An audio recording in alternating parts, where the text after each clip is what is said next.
എല്ലാവർക്കും നമസ്കാരം. ഞാൻ വത്സല മുരളി. ഞാനിന്നിവിടെ ഉണ്ടാക്കാൻ പോകുന്നത് ഒരു ചീവക്കിഴങ്ങ് കൂർക്ക എന്നൊക്കെ പറയും, അതുകൊണ്ടൊരു തോരനാണ് ഉണ്ടാക്കുന്നത്. മെഴുക്കുവരട്ടി നല്ല സ്വാദാണ് മെഴുക്കുവരട്ടി ഉണ്ടാക്കുന്നത്. ഞാനിപ്പോൾ തോരനാണ് വെക്കുന്നത്. അതിന് വേണ്ടിയിട്ട് ഞാൻ എളുപ്പത്തിന് വേണ്ടിയിട്ട് ചീവക്കിഴങ്ങ് കഴുകി വൃത്തിയാക്കി അരിഞ്ഞ്, എന്നിട്ടും കഴുകണം, അരിഞ്ഞിട്ടും നന്നായിട്ട് കഴുകി ഉപ്പും മഞ്ഞളും മുളക് പൊടിയും കൂടെ, ഇച്ചിരി മഞ്ഞൾപ്പൊടി, ഇച്ചിരി മുളക് പൊടി, ഒരല്പം ഉപ്പും കൂടിയിട്ട് വേവിച്ച് വെച്ചേക്കുന്നതാണിത്. വേവിച്ച് വെച്ചു. പിന്നെ ഞാൻ അതിന് ചേർക്കാനുള്ള അരപ്പ്: തേങ്ങയും വെളുത്തുള്ളിയും പച്ചമുളകും, അതുപോലെ തന്നെ ഒരു ലേശം മഞ്ഞൾപ്പൊടി, ഒരല്പം മുളക് പൊടി ചേർത്തിട്ടുണ്ട്, അല്ലെങ്കിൽ മഞ്ഞച്ചിരിക്കും അങ്ങ്. അപ്പോൾ ആ കളറിന് വേണ്ടിയിട്ട് ഞാനൊരു ലേശം മുളക് പൊടിയും കൂടി ചേർത്തിട്ടുണ്ട്. അത് വെച്ച് ചതച്ച് വെച്ചേക്കുന്നതാണ്. കറിവേപ്പിലയും ചേർത്ത് ചതച്ച് വെച്ചേക്കുന്നതാണത്. പിന്നെ കടുവറക്കാനുള്ള കടുക്, അരി, മുളക് പൊടിയല്ല, വറ്റൽമുളക്, വെളിച്ചെണ്ണ, പിന്നെ കറിവേപ്പില. അതാണ്, ഇത്രയും സാധനങ്ങളാണ്. നമുക്കിനി ഇതൊന്ന് കടുവറുത്തിടുന്ന താമസമേ ഉള്ളൂ. നമുക്ക് കടുവറക്കാൻ ഞാനൊരു ചീനച്ചട്ടി അടുപ്പത്തൊട്ട് വെച്ചിട്ടുണ്ട്. നമുക്കിതിലേക്ക് കുറച്ച് എണ്ണ ഒഴിച്ചു കൊടുക്കാം. ഇത് ചൂടാവട്ടെ.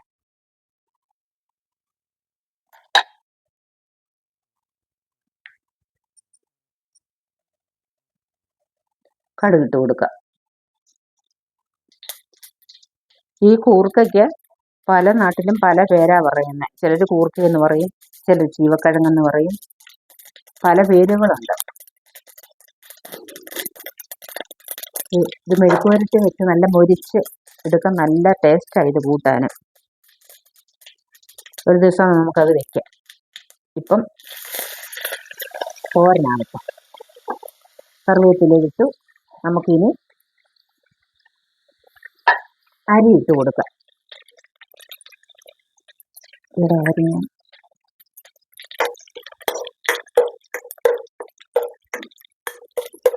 മൂക്കട്ടെ. അരിയും കൊടുത്ത് മൂത്തിട്ട്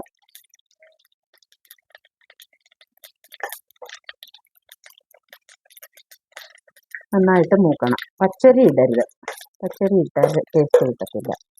നമ്മൾ വെക്കുന്ന അരി പുഴുക്കലരിയാണെങ്കിൽ പുഴുക്കലരി, വെള്ളയരിയാണെങ്കിൽ വെള്ളയരി. നമുക്കിനി ഈ അരപ്പിട്ട് കൊടുക്കാം.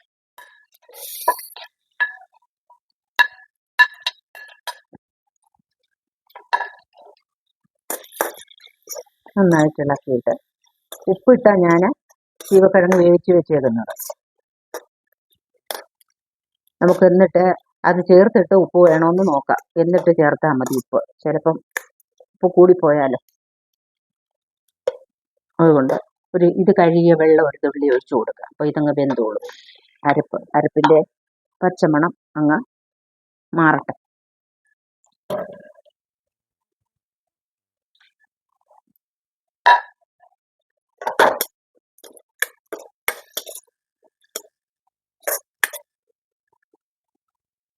ചീവക്കിഴങ്ങ് നമ്മൾ വേവിച്ച് വെച്ചേക്കുമല്ലേ, അപ്പം ഇതും വെന്ത് കഴിഞ്ഞാൽ നമുക്ക് പെട്ടെന്ന് ഇത് എടുത്ത് തോർത്തി എടുക്കുന്ന നേരേ ആവുന്നുള്ളൂ.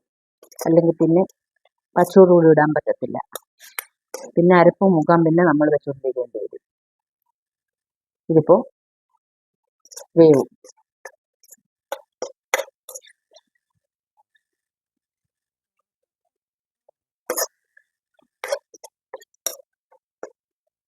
അരപ്പായിട്ടുണ്ട്. നമുക്കിനി ഈ ചീവക്കിഴങ്ങ് ഇട്ട് കൊടുക്കാം.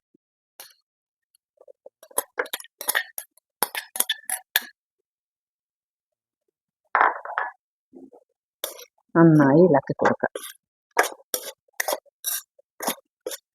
നന്നായിട്ട് ഇളക്കി യോജിപ്പിക്കാം. നമുക്ക്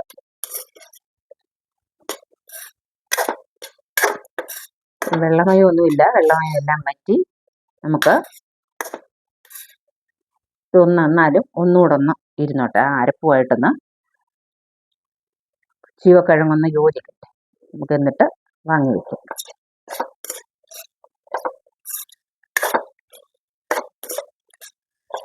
ഉപ്പ് നോക്കട്ടെ ഞാനൊന്ന്.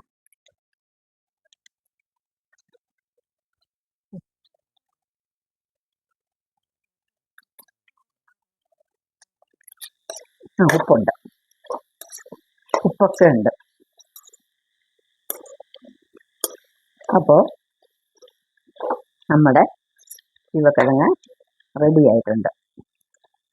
ചീവക്കിഴങ്ങ് തോരൻ കേട്ടോ. അങ്ങനെ നമ്മുടെ ചീവക്കിഴങ്ങ് തോരൻ റെഡി ആയിട്ടുണ്ട്.